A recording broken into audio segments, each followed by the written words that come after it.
Prophet of Allah sallallahu alaihi wasallam lost his mother when he was 6 years old. 50 years later, 50 plus years later, the Prophet sallallahu alaihi wasallam's mother died on the journey from Medina to Mecca at a place called Al-Abwa. When the Prophet ﷺ was traveling from Medina back to Mecca, everybody that was traveling with him, the whole caravan, the whole army, he said, stop here. And a few people that were close with the Prophet ﷺ, they went with him.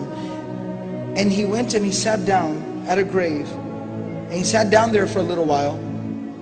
After a while, he started to cry. He started to sob. He cried so severely that literally he was sobbing. So his body was shaking. The Sahaba that were there, you know, when you see somebody that you love in pain, it causes you pain. They didn't even understand. They didn't know what this was about. But some of the other Sahaba started to cry by seeing the Prophet ﷺ crying so badly. Umar radiallahu anhu finally went and he hugged the Prophet ﷺ from behind. He grabbed him.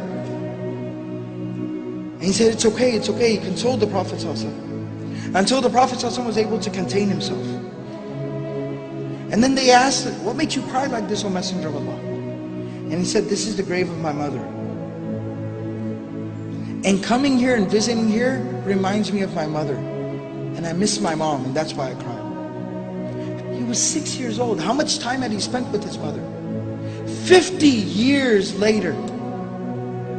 He's a grandfather at this point. He's the messenger of Allah at this point. But he misses his mom, and he cries for his mother. And so that's the importance. So before you complain about your parents, before you are ungrateful about your parents, realize what a blessing parents are.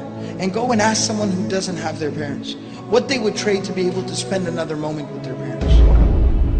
سبيل الدموع سبيل مريح تنهد يا صاحي كي